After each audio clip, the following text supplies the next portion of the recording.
It's My Nerd World. Welcome to it, a Star Wars podcast. So on the show this week, yes, I'll address this week's Star Wars news. I really don't want to. I really don't want to, but I will. Plus, we have a lot of listener feedback to get to. So let's not waste any more time, and let's get right to it. I'm so glad you're with the show this week.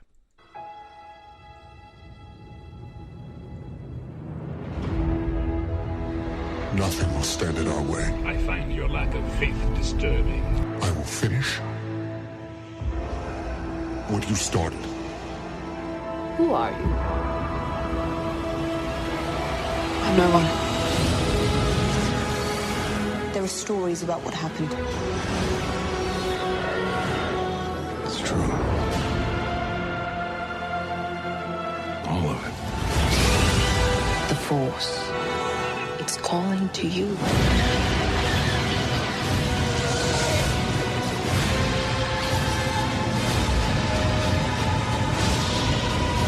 My Nerd World. Just let it in. If you happen to be a new listener to My Nerd World, a Star Wars podcast, I am your host, Jon Justice, and I am a massive NASCAR fan, as I've said many times on the show.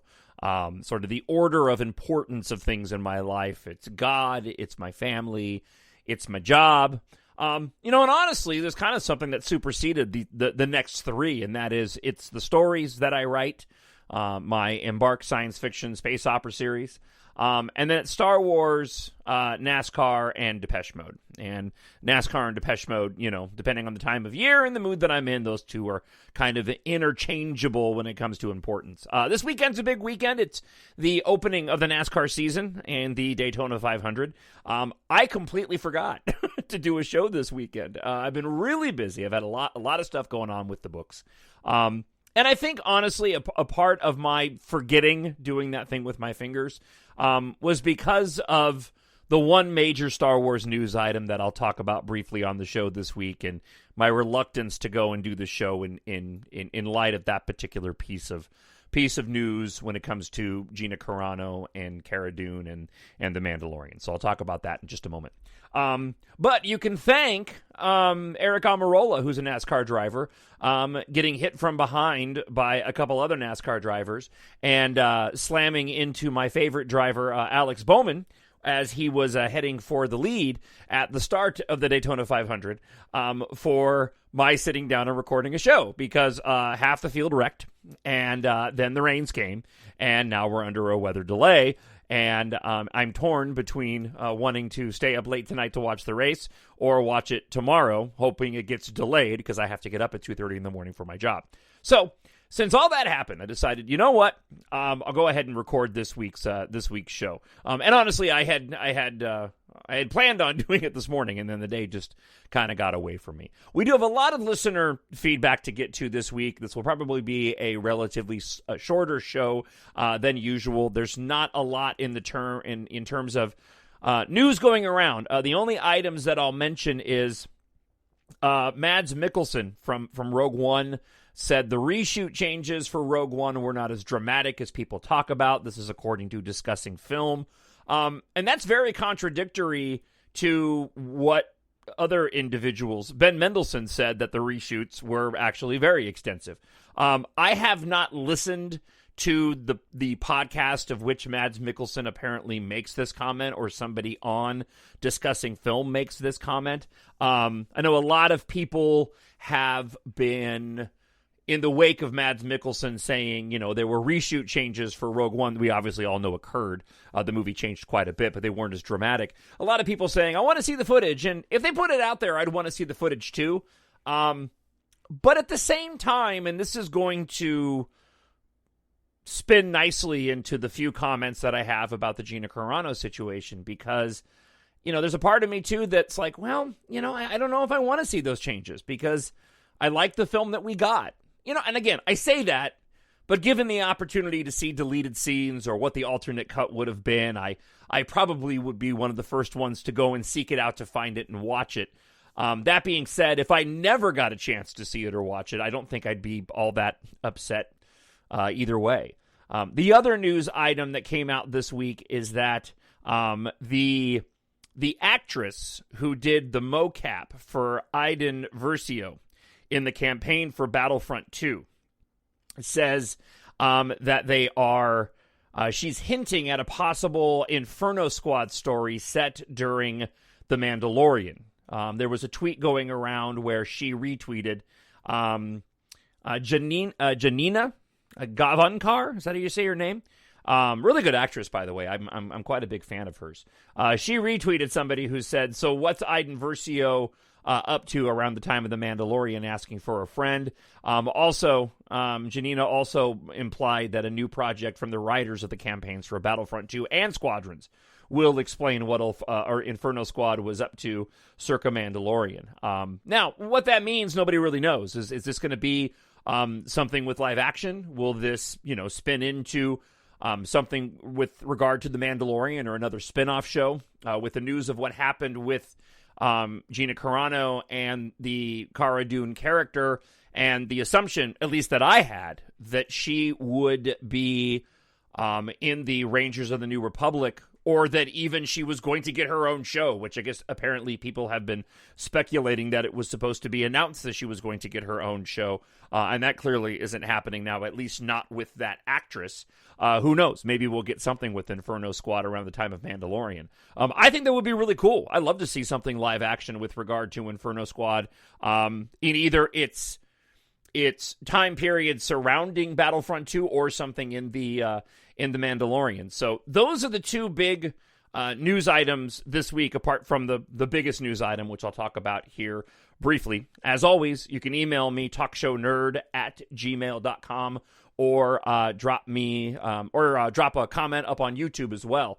Before I go any further, I do want to mention that if this week's show is too short for your liking, I would like to encourage you to go and check out the Zing This podcast. I was honored to once again be on the Zing This podcast to talk about all of the upcoming Star Wars content. So if you search for Zing This, Z-E-N-G This, in your favorite podcast platform, look for this week's show. It's episode 241 called Dude, More Star Wars. I was on there with Zeng This, his wife, a fellow named Eric. Had a really, really good time. I love being the guest on shows. It's a heck of a lot easier than hosting your own show. So be sure and go and check out the Zeng This podcast, and I'll throw a link up at mynerdworld.net. mynerdworld.net as well. All right, so let me kind of address the issue with Cara Dune and Gina Carano getting fired from Lucasfilm. I want to point you to, not because I'm looking for clicks or anything else, I wrote extensively about this issue on the blog at mynerdworld.net on Friday. If you would like to see my full thoughts on the issue, I would encourage you to please go to mynerdworld.net. And it's the most recent blog post. It's from Friday. And a very lengthy post is there. I'm not going to read it on the show. There's a big portion of it where I talk about the creative process as it comes to, as it relates to writing my books. And I talk about my books quite often on the show, so I don't want to belabor that, because I already kind of do. So if you want my full thoughts on what happened with Gina Carano, go check out the blog at mynerdworld.net, and you can read my comments there. For those that don't know the situation, and I'm not going to get into great detail, Gina Carano has expressed her view on certain issues of the day many times on Twitter and on Instagram. It's caused quite a bit of controversy over the past several months, pre and post election. And apparently, Disney and Lucasfilm didn't like the comments that she made, and subsequently ended up firing the actress. They've also gone so far as to cancel any of Gina Carano's Cara Dune figures being created by Hasbro. I'm personally glad that I got my Black Series 1, and if they end up out in the stores, I'll certainly scoop them up. I'm a fan of the character. and I'm a fan of Gina Carano. My quick take on this, and I'm not dancing around the issue. You just know, if you listen to the show, I try to keep things as positive as possible, and this whole situation is just a big old fat bummer. It is. Gina Carano expressed her opinion. Many people that are involved in the cast of The Mandalorian have expressed their own opinion, and have been just as controversial, if not more controversial than Gina Carano was. And it bums me out that this is where we are in society right now. This is the dark side of social networking. Gina Carano is entitled to her opinion, and I totally respect the First Amendment and her doing that. She also knows what she was getting into, and that's unfortunate, especially when, and again, this is not me disparaging her for putting stuff out there. That is to say that she knew there was controversy surrounding the things that she was saying, and she continued to do that. And unfortunately, she suffered the consequences of it. And in my opinion, there's a lot of hypocrisy and double standards that are out there, because, as I said, there are plenty of actors and actresses and showrunners and directors who have also expressed their views on social networking that were just as, doing that thing with my fingers, controversial as Gina Carano's. But you know, they are still employed by Disney and Lucasfilm.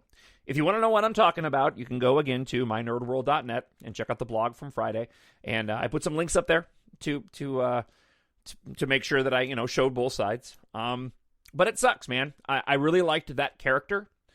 I think that it's an easy sort of fix for Disney and Lucasfilm, because for the most part her story had run its course in The Mandalorian.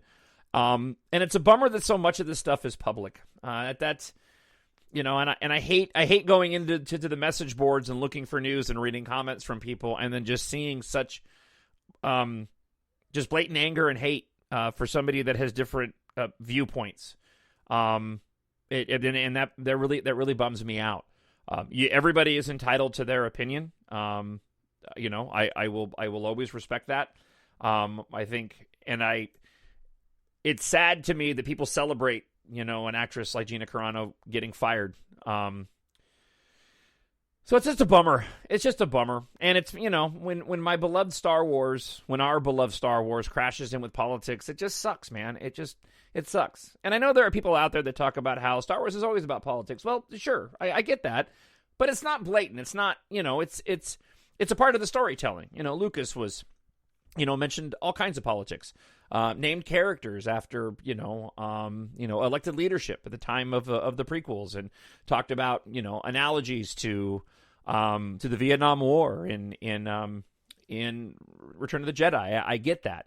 But this has gone beyond that. I mean, these are the politics of the day, that is now having an impact. And, I hate it. I just hate it. So I like to keep it positive on the show. That's about all I want to say on the matter. It bummed me out when it happened for a variety of reasons. And I'll still watch my Star Wars. I will still enjoy The Mandalorian and all the spinoff shows. I believe in treating others how you would like to be treated, and I would hate for anybody to not read the stories that I write just because they didn't agree with my political views or my religious views. That would bum me out. That would make me so sad. So I'm not going to do that for anybody else. I'm not going to do that with anybody else. So I'll continue to watch these shows and move on. And Gina Carano's already got another gig. She's been hired by Daily Wire to star and I think produce in her own feature film. If you've seen Run, Hide, Fight, by the way, that is a fantastic movie. Nothing that you would have expected coming from the Daily Wire. It's just a great film. I was really, really shocked at how good that film was. So I'm looking forward to what the Daily Wire has to do with Gina Carano. And hat tip to her for being able to find another gig. So this week in Star Wars sucked. And I hope that we don't see more of this kind of stuff. That would just be really, really, really, really unfortunate. So TalkShowNerd@gmail.com. And again, if you want my more detailed thoughts on the matter, go to mynerdworld.net and check out the blog from Friday. All right, let's get to some listener feedback this week. I need someone to show me my place in all this. Case S writes this. Thanks for sharing your thoughts. I agree with them. This is in regard to last week's show and Daisy Ridley saying that that the only question about the finale of The Rise of Skywalker, Ben was always going to die, spoiler alert. The only question was whether or not the kiss was going to happen. And for me personally, I'm really glad it did. I love that moment. Case writes this. I think had there not been a kiss before Solo joined the Force, the movie would have lacked the continuity, as all three trilogies have had a romantic love element. All between Skywalkers. Anakin turned to the dark side, Ben turned to the light. For future generations who have yet to fall in love with Star Wars, they will be able to find the parallels. I was surprised. Oh, let me take that back. I wasn't surprised. I hadn't read much about this, but in the wake of Daisy Ridley's comments, which you can check out on last week's show, a lot of people, I didn't realize that there was such a debate over whether or not that kiss was romantic or not. It just goes back to the whole artist subjective. And when there's ambiguity involved, we just inject what we want to. And I personally take that kiss as being very, very romantic. Honestly, it's one of the best on-screen kisses out there. The look on both of their faces and the way that Daisy Ridley, I think she said they shot that scene like 45 times. But just the look of joy, on her face, looking at Ben Solo in that moment, it's just like, as a dude, right, to have a woman look at you that way, just like again, as a guy, I'm a hopeless romantic. It was just really powerful. So thank you for the comment, Case. I really appreciate it.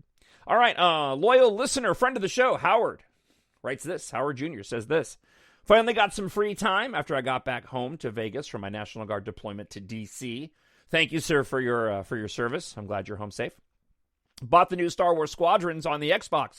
It is everything I loved about the old X-Wing TIE Fighter Alliance games from back in the day. The controls are quite similar. Also, one of the Rebel names you can pick is Ace Azamine. He was a playable character in X-Wing Alliance with a family story and eventual lead up to the second Death Star fight. It just brought all the nostalgia back for me. All I need now is the flight stick for the Xbox, and I'll be good to go. Okay, I might have to buy a PC version as well. It is easier to control with the settings with the keyboard. I hope you're enjoying the game as much as I am. It's all the old stuff I loved and more. Look, I finished the entire campaign for Squadrons, and honestly, I haven't been back to play it since. I was talking with Kyle, my 14-year-old, about it, because he went through the campaign too, and he hasn't gone back to play it. And it is a great game. I never played those older Star Wars X-Wing TIE Fighter Alliance games. I did play Rogue Squadron early on, which I loved. I have a hard time with the first-person cockpit gameplay.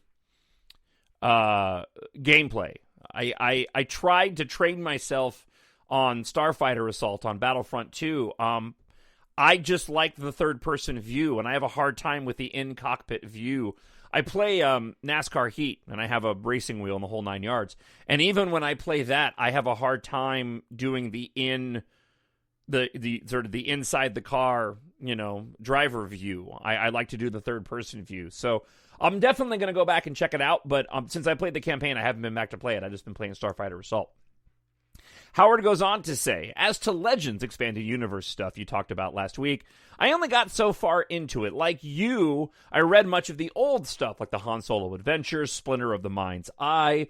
Splinter of the Mind's Eye, man, that story and that book and that whole thing just holds a special place in my heart just because of the time period that it came out, and I was looking for something Star Wars related. Sorry, I had to take a brief pause there. My elder son, Logan, was getting ready for work, and he is doing some 3D prints of the ships that adorn the cover of my EMBARK books, so I'm very excited to get my hands on some more 3D printed versions of those spaceships. Back to Howard's email. Read much of the old stuff, the old Marvel comics. I didn't get into the Admiral Thrawn and Mara Jade stuff. Personally, I can enjoy all that I read in Legends and still enjoy the canon sequel trilogy for what each is. Yep.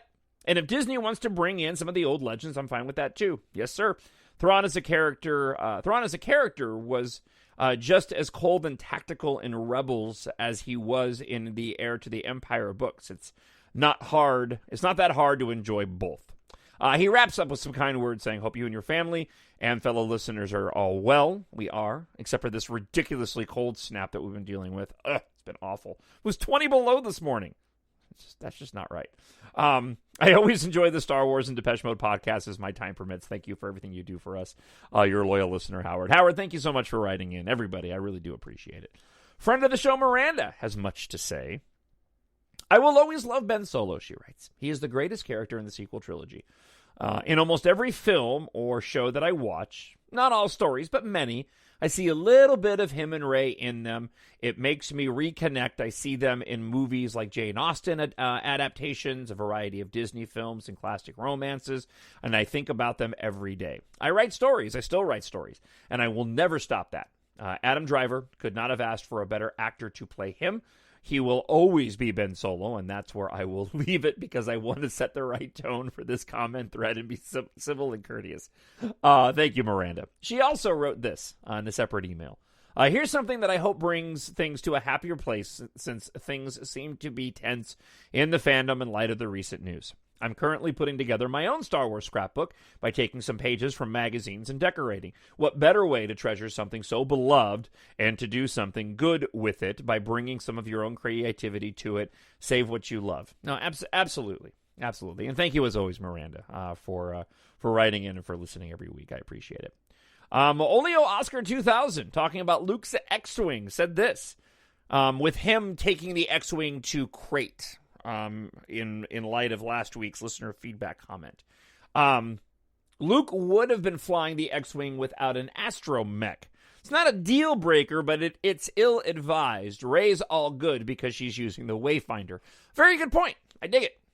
Almara Williams writes this. Hey, honestly, I've come to terms with the fact that JJ wrote Ben Solo basically to die. But I don't agree with them marketing the film as hopeful. To me, it wasn't. And the film was rushed and overstuffed. I can watch every other film multiple times except this one. My husband, who just got into Star Wars and isn't the biggest fan of Ben, can watch it multiple times. It's kind of depressing that Rey's arc goes full circle and that she's alone on a desert planet with a droid. But realistically, there was no other way. Just sucks, but hey, what can we do but try to enjoy it for what it is? You know what? I'm sure I covered this, but, you know, I'm still not fully convinced, like in my headcanon, right, that Rey would have stayed on Tatooine. I'm just not fully convinced of that. But I know that the soundtrack says different, and I love Ben Solo, and I love the arc of Ben Solo in all the films. And again, this is a great, actually, this one and the next one. These emails of listener feedback are really good examples of how subjective art is. Movies, music, whatever. Because I find The Rise of Skywalker infinitely rewatchable. And I also feel a lot in the same way that Almara does. I mean, apart from the fact that I'm personally okay with the way that Ben's story played out and what happened with Rey. But thank you so much for the email. I really do appreciate it. SheVP writes this, and I love the beginning of this email. In my opinion, parentheses, that's for you, John, LOL. There was so much potential with this trilogy, and it would have been easier to understand the ending if it had been handled better. To borrow a quote from Ayanna Abranum, The Tragedy of Ben Solo comic book debate.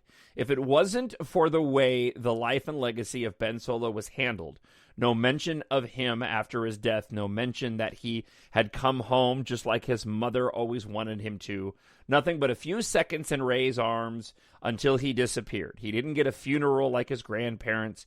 No homage to his sacrifice was mentioned. He didn't even appear as a Force ghost alongside his family as a final goodbye and to give closure to the Skywalker legacy. Kennedy said the ending was hopeful. It wasn't. It was a Greek tragedy-style ending for a family that had already seen so much suffering. Anyways, thanks for another great discussion, John.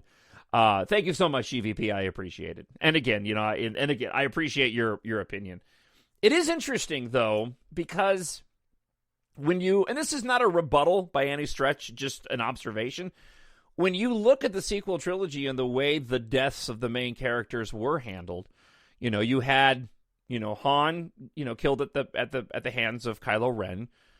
We get a brief, and we're talking movies, not books. I know it's handled differently in the books, but we get a brief moment at the beginning of The Last Jedi where where Leia, after they escape from Dakar, they come out of hyperspace before the First Order shows up, and Leia is sitting there by herself, and Rian Johnson said this was her moment of reflection after losing Han. We get the brief moment of Luke saying, "Where is Han?" And then that's pretty much it. With Luke Skywalker and his passing, spoiler alert, at the end of The Last Jedi, we just kind of get his passing and then a brief comment between Leia and Rey. When Leia passes, we get a brief funeral scene in The Rise of Skywalker, and then she and Luke show up at the end, and that's pretty much it.